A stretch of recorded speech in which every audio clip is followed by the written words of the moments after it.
Hey guys, it's Josh Snyder here at the Wrestling Multiverse YouTube channel. I just wanted to kind of do a quick little video. Don't know how long this is gonna be. I'm just gonna kind of talk and we're just gonna see how it goes. Just want to do a video talking about the recent releases that were done by WWE today, as I'm recording this on June 2nd, 2021. This will either be released today or the next day. But I just want to do a video because I think this is the most shocking group of releases. And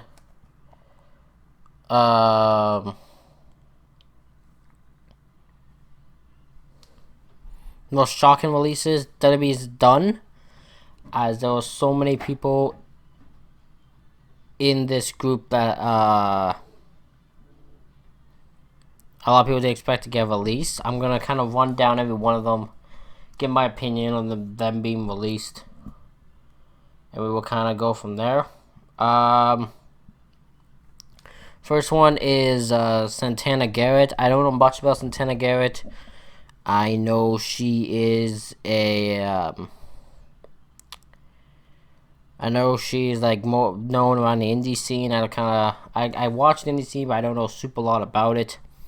So I can't really give my opinion much on her. By what I've seen of her, I've liked, but it's just I don't know enough about her. Where I see her going, she can kind of go anywhere, almost, I feel. The pretty low stand at the AEW Women's Division, so I mean, like, you know, as long as you have any sort of time, you kind of fit in there. Sorry, AEW fans. Truth, though. Impact Wrestlers, okay, Women's Division, you can fit in there. So, you know, you kind of go between those two places. It's probably just going on the indies too, but I don't really know much about the indie, like indie stuff for major things that are known.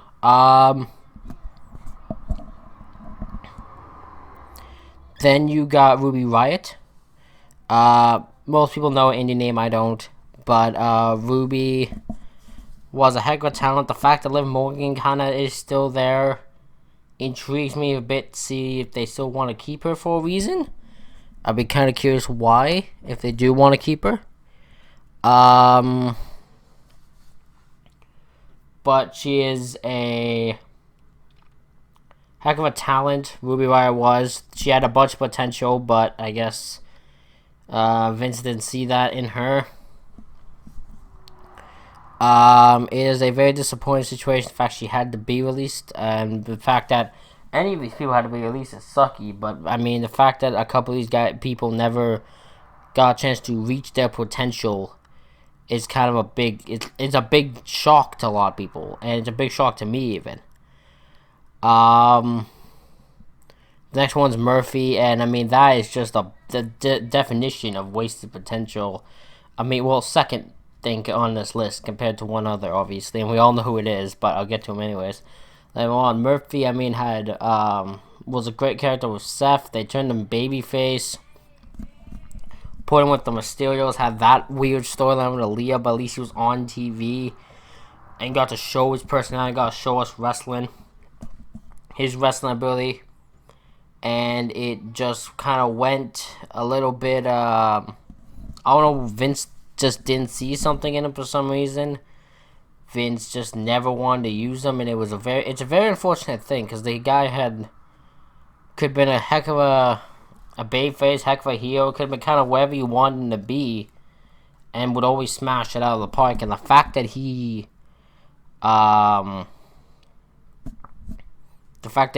just never really got a true chance to show himself as a singles guy is kind of disappointing, and it kind of sucks.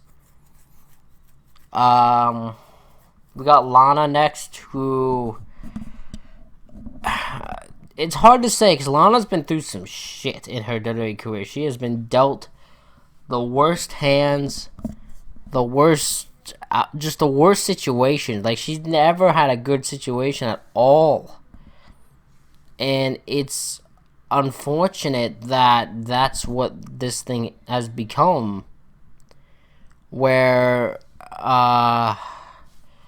people just aren't, like, they're not given an actual chance.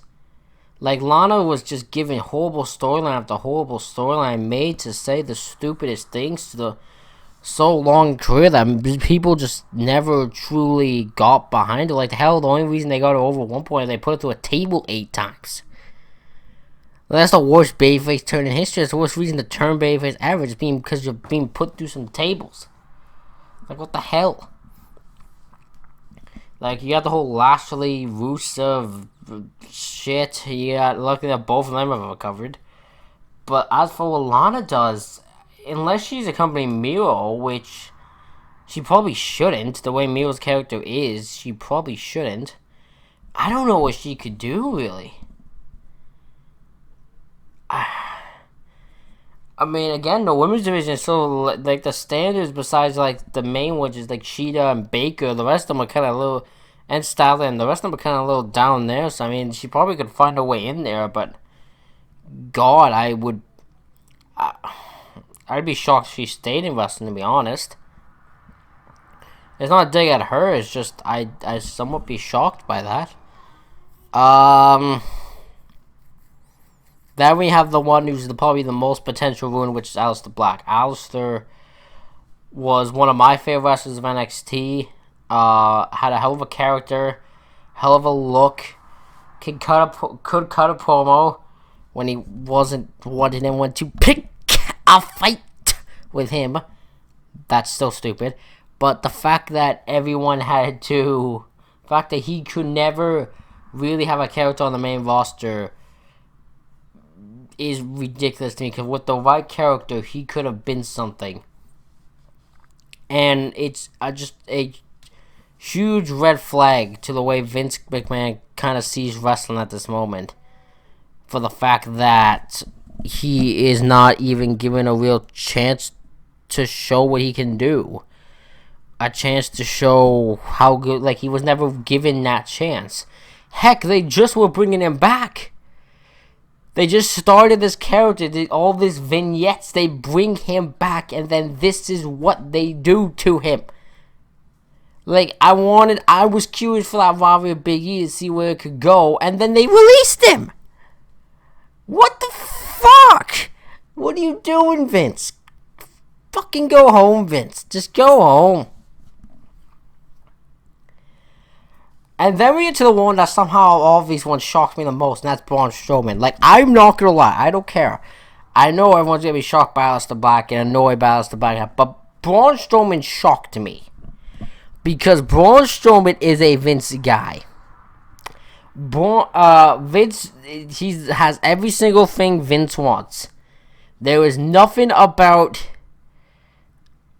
Braun Strowman that Vince hates. Nothing. He got speed, he got strength, he's got a hell of a look, he's got a interesting little accent, he can talk when he needs to, like, the guy has everything Vince wanted.